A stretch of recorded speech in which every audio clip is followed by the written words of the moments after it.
Lab 10. Physiology of the circulatory system. What is the effect of changing one's body position on heart rate and blood pressure? How does exercise change heart rate?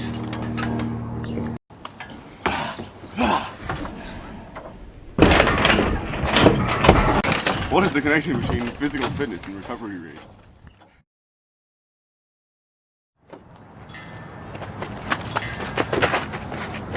The circulatory system is comprised of blood, blood vessels, and the heart. The heart is a muscular pump that pumps blood through the blood vessels, delivering nutrients throughout the body. As blood rushes through the vessels, pressure is exerted, causing the vessels to slightly expand. Systolic is defined as the blood pressure when the heart contracts. As blood leaves the heart through the arteries to smaller blood vessels, the pressure decreases. Diastolic is defined as the blood pressure when the heart relaxes. For every palpitation, the arteries expand and relax. Measuring the heart palpitations gives you a person's heart rate in beats per minute.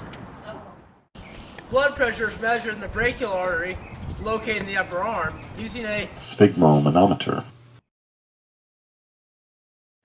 In this lab, heart rate and pressure will be measured under varied physical conditions. There are 5 fitness tests, each one measured under different conditions. In fitness test 1, we will compare systolic pressure while the testee is laying down and while the testee is standing up. Fitness test 2 measures the standing heart rate. Fitness test 3 will measure the reclining heart rate. Test 4 will measure the baroreceptor reflex, which is the change in a testee's heart rate as he stands up. The final test, test 5, is a test that measures cardiovascular endurance. To carry out this experiment, we will need a GLX to collect data and a sphygmomanometer to measure the blood pressure. In preparation to record data, the cuff of the sphygmomanometer must be placed on the testee's upper arm above the elbow. The testee's arm must be level with his heart, with his arm relaxed and palm facing upward. The less action, the better. In this lab, heart rate and blood pressure are dependent on time, the independent variable. Here is the control where the testee is seated in a relaxed position. Currently, the experimenter is measuring Evan's systolic and diastolic blood pressure using the GLX and sphygmomanometer. Here the testee is in a reclined position where his blood pressure should be the lowest. And here we see the GLX is recording the data on a digit screen. Now we put the testee in a standing position where his heart needs to work harder to pump the blood through his body. Again, using the GLX and blood pressure sensor, we measure blood pressure.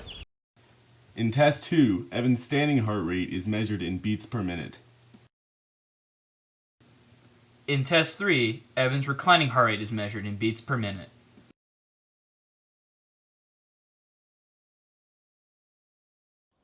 Now we are witnessing fitness test 4, the baroreceptor reflex.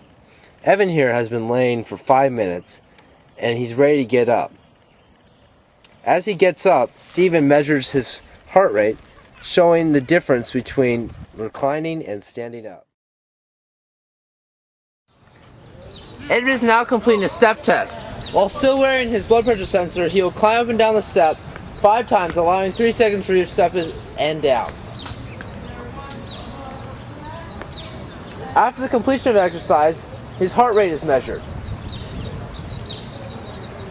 We will observe the time it takes for his heart rate to return to his standing heart rate or his recovery heart rate. Control. Evan's average systolic and diastolic heart pressure measurements while sitting, recorded from 3 measurements, was 130/90. When reclining, Evan's systolic and diastolic blood pressure was 120/86. While standing, his blood pressure was 131/88. Evan's standing heart rate was recorded in 96 beats per minute. Evan's reclining heart rate was recorded as 80 beats per minute. Evan's baroreceptor reflex went from 80 beats per minute while reclining to 101 when standing up. Heart rate immediately after exercising was recorded at 108 beats per minute. After 35 seconds, Evan's heart rate returned to a standing resting heart rate of 96 beats per minute. This is another way to measure your heart rate. Evan is counting the number of times he feels his heart beat in 15 seconds and multiplying that number by 4 to get his beats per minute. One potential source of error is that the GLX may give inaccurate blood pressure or heart rate readings. This experiment relates to the circulatory system, which is imperative for daily life. More precisely, the four-chamber heart, which delivers oxygen-rich blood to all your cells to allow for cellular respiration. The control gave an accurate benchmark of Evan's systolic and diastolic pressure at 130/90, very close to the optimal pressure of 120/80. Fitness points allow for comparative analysis of the testee's fitness. In fitness test 1, reclining and standing blood pressures were compared. Evan's blood pressure increased from reclining and standing by 11 millimeters of mercury for systolic pressure. Therefore, he was awarded 3 fitness points. In fitness test 2, Evan's standing heart rate was 96 beats per minute. Therefore, he receives 1 fitness point. In fitness test 3, his reclining heart rate was 80 beats per minute, correlating to 2 fitness points. In fitness test 4, Evan's barocellular reflex was 21 beats per minute.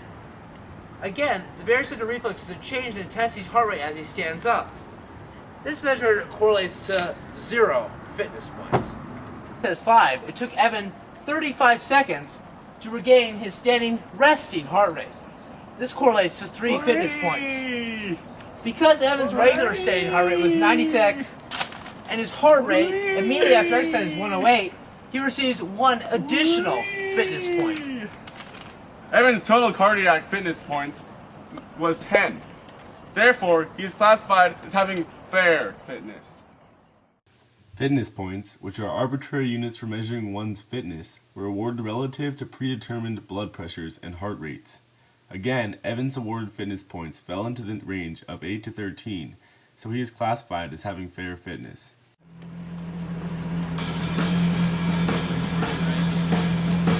That's all, folks!